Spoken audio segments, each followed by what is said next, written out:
চলে আসলাম আমরা আদম। এটা হচ্ছে আপনার আলবাসার এলাকা, ওয়াদি একটা এলাকা। এটা পাহাড়ের সাইডে অনেকগুলো গাছ, এগুলো অনেক বড় বড়, অনেক পুরাতন গাছ, প্রায় 100 বছর পুরনো গাছ এগুলো। যখন বৃষ্টি হয় এদিক দিয়ে কিন্তু অনেক পানি আসে, প্রচুর পরিমাণ, এগুলো বলার বাইরে। এই বৃষ্টির কারণে অনেকগুলো গাছ এখানে মানে খাত হয়ে পড়ে গেছে, এটা পড়ে গেছে, ভেঙে গেছে। এখানে অনেকগুলো গাছ গাছালি আছে। আমরা আসছি অনেক দূর থেকে, একটা আমরা যে এলাকাতে থাকি এখান থেকে অনেক দূর। একটু ওয়াদি রাস্তার মধ্যে গাড়ি চালানো একটু রিস্ক, কারণ বালির মধ্যে আমাদের ছোটো গাড়িগুলো ঢুকে যায়। বড় পিক আপ হলে তো সমস্যা নেই।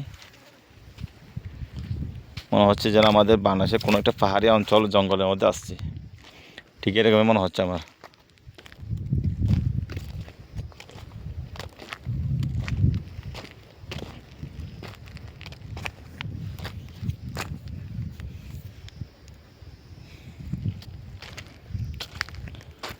ওই যে দুইটা মানে গাড়িও আসতেছে দেখে।